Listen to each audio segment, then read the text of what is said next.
कि ये सारा मंडी काम करते स किले का काम करते हैं जी। लैके जा रहे हैं पार गड्डी ते लदन लई रशका वजह सर उन्हें सड़कों पार छोड़ दिता है जी।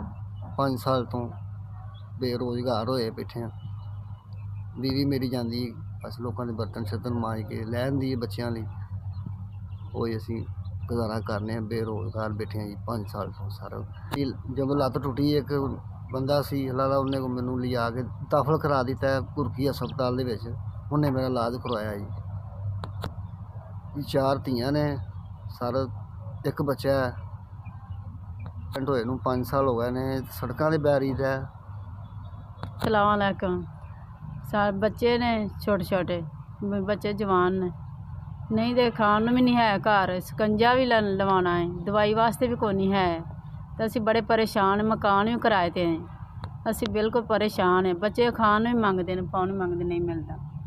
कि असी ना जिन्हों के घर काम करते से ना वो भी हुण सानू 2-2 वारी 1000 करके 2-2000 करके लै ने ते वो भी सानू हुण कोई नहीं देंदे हैगे। ते यह बड़ी मेहरबानी तुहाडी। वालेकुम साहब जी, तुहाडे वालों सानू 6000 रुपया साहब जी नायत होया। अल्लाह ताला तुहानू तंदुरुस्ती ता फरमाए। अल्लाह ताला तुहाडी जिंदगी दे। अल्लाह ताला तुहानू तत्ती हवा ना लगे।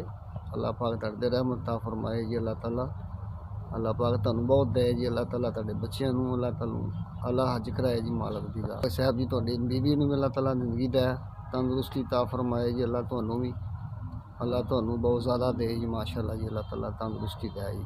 6000 रुपया तुसीं भेजिया है। ਅਸੀਂ ਆਪਣੇ ਬੱਚਿਆਂ ਦੀ ਕੋਈ ਇਹਦੀ ਦਵਾਈ ਲੈ ਲਾਂਗੇ, ਕੁਛ ਅਸੀਂ ਆਪਣੇ ਘਰ ਖਰਚਾ ਪਾਣੀ ਪਾ ਲਾਂਗੇ। ਅੱਲਾ ਤੁਹਾਨੂੰ ਸਿਹਤ ਦੇਵੇ, ਅੱਲਾ ਤੁਹਾਨੂੰ ਹੱਜ ਕਰਾਏ, ਅੱਲਾ ਤੁਹਾਨੂੰ ਅਮਾਨ ਦੇ ਰਿਜ਼ਕ ਦੇ ਇੰਨਾ ਕੁ ਦੇ ਜਿਹੜਾ ਦਰਿਆਵਾਂ 'ਚ ਪਾਣੀ।